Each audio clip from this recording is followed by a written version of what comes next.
Tunku Abdul Rahman Putra Al-Haj Ibni Almarhum Sultan Abdul Hamid Halim Shah merupakan Ketua Menteri Persekutuan Tanah Melayu dari 1955 dan Perdana Menteri pertama sejak kemerdekaan pada tahun 1957 sehingga 1970.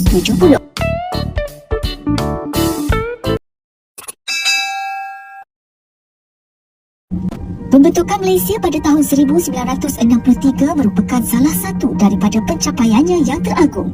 Biasanya dikenali sebagai Tunku dan beliau juga dikenang sebagai Bapa Kemerdekaan dan Bapa Malaysia. Kehidupan awal.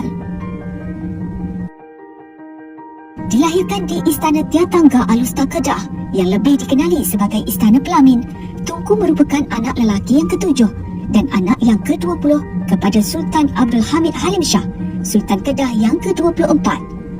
Bondanya Cik Menyelara, seorang isteri Sultan Abdul Hamid yang tidak berdarah gahara, ialah anak perempuan Luang Naraborera, Klep, seorang pegawai daerah Thailand.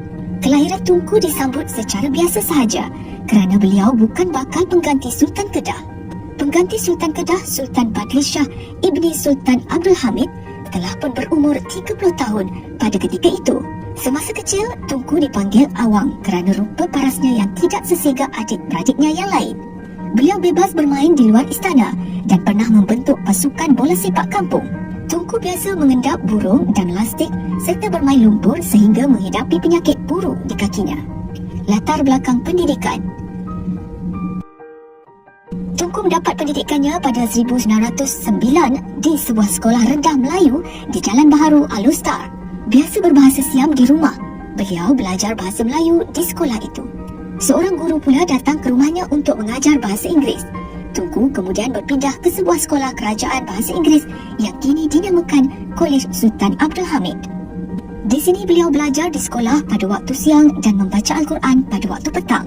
Pada tahun 1913, sewaktu berumur 10 tahun, Tunku dihantar ke Bangkok untuk menetap bersama Tunku Yusof Ibni Sultan Abdul Hamid, abang sulungnya, dan belajar di sekolah Tab Sirin Sarawak.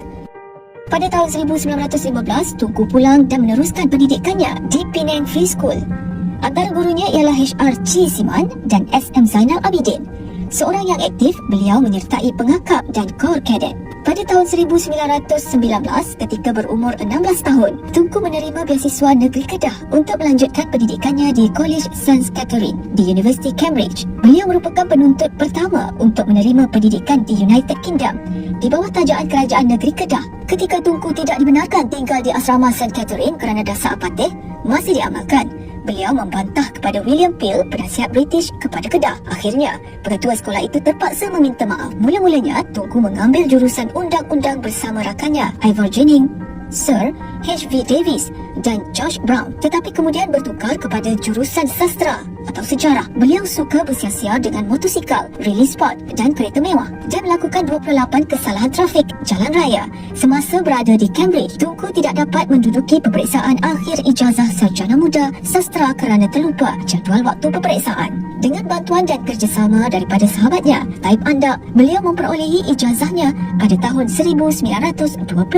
Pada tahun 1927, Tunku dihantar semula ke England untuk belajar undang-undang di University Cambridge kerana keluarganya tidak berpuas hati dengan keputusannya yang lalu. Tunku menyambung semula pendidikannya di Inner Temple pada tahun 1947. Sewaktu tempoh itu, Tunku bertemu dengan Abdul Razak Hussein. Beliau dipilih sebagai Presiden untuk Persatuan Pelajar Melayu Britain dan Abdul Razak yang berumur 26 ketika itu dipilih sebagai setiausaha. Semasa itu, Tunku menyertai Persatuan Pelajar India Islam yang menuntut kemerdekaan India. Setelah belajar 25 tahun, barulah Tunku layak menjadi peguam. Perjalanan politik.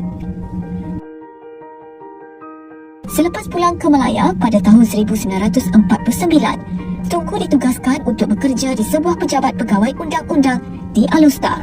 Beliau kemudian meminta perpindahan ke Kuala Lumpur di mana beliau menjadi timbalan pendakwa raya dan selepas itu dilantik sebagai Yang di-Pertua Mahkamah Session. Pada tempoh itu, semangat nasionalisme bertambah hebat di kalangan kaum Melayu di tengah-tengah pengisytiharaan penubuhan Malayan Union oleh Britain. Datuk An Jaafar mengetuai Pertubuhan Kebangsaan Melayu Bersatu UMNO untuk menentangi Malayan Union dan Tunku menyertai partinya pada Ogos 1951. Suatu krisis di dalam UMNO memaksakan Dato' On meletakkan jawatan sebagai Presiden Parti dan Tunku dilantik sebagai Presiden yang baru. Beliau memegang jawatan itu selama 20 tahun.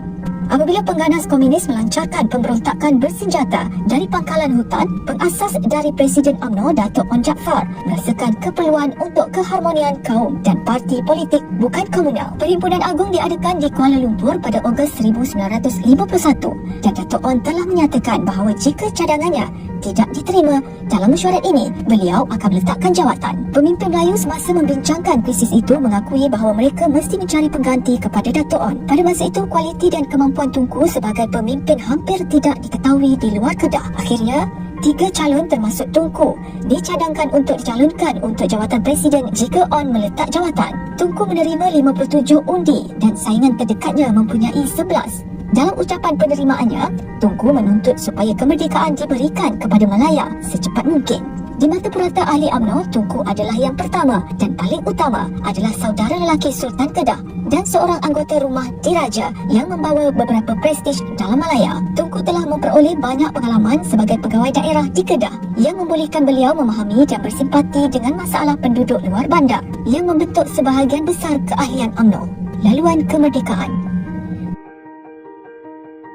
Pada tahun 1954, Tunku mengetuai sekumpulan perwakilan ke London untuk memperolehi kemerdekaan Malaya.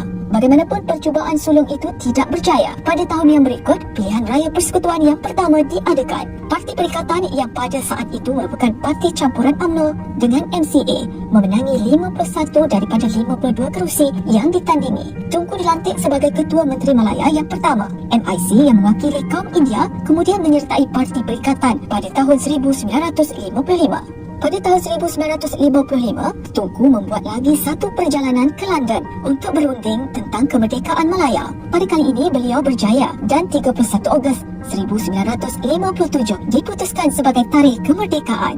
Selepas kemerdekaan, Tunku mendominasikan politik Malaya dan memimpin Parti Perikatan ke kemenangan besar dalam pilihan raya umum pada tahun 1959 dan 1964. Pembentukan Malaysia pada tahun 1963 merupakan salah satu daripada pencapaian Tunku yang teragung. Tunku pertama sekali mencadangkan sebuah persekutuan Malaya, Singapura, Sabah, Sarawak dan Brunei dalam ucapannya kepada Persatuan Wartawan Asing Asia Tenggara pada tahun 1961 di Singapura. Pada 16 September 1963, dengan persekutuan negeri-negeri tersebut kecuali Brunei, beliau menjadi Perdana Menteri Malaysia yang pertama. Pada tahun 1961, Tunku menubuhkan Pertubuhan Asia Tenggara ASA yang memperkumpulkan Malaya, Thailand dan Filipina. Perkumpulan ini kemudian digantikan dengan perkumpulan yang lebih besar, iaitu Persatuan Negara-Negara Asia Tenggara ASEAN pada 8 Ogos 1967. Era penolakan. Dalam pilihan raya umum 1969, majoriti Parti Perikatan dikurangkan dengan hebat. Perhimpunan-perhimpunan tunjuk perasaan yang mengikuti pilihan raya itu mencetuskan rusuhan kaum pada 13 Mei di Kuala Lumpur. Sebahagian pemimpin-pemimpin UMNO yang diketuai oleh Tun Abdul Razak kritis terhadap cara pengendalian krisis itu oleh Tunku dan manggiran sebuah jawatan kuasa darurat mengambil alih kuasa dan mengisytiharkan keadaan darurat. Kuasa Tunku sebagai Perdana Menteri dibatasi secara besar dan pada 22 September 1970, beliau terpaksa meletakkan jawatan sebagai Perdana Menteri. Tunku kemudian meletakkan jawatannya sebagai Presiden UMNO pada Jun 1971 di tengah-tengah penentangan hebat oleh Turki Muda yang terdiri daripada penentang-penentang parti seperti Dr. Mahathir dan Musa Hitam. Pasangan itu kemudian masing-masing menjadi Perdana Menteri dan Timbalan Perdana Menteri.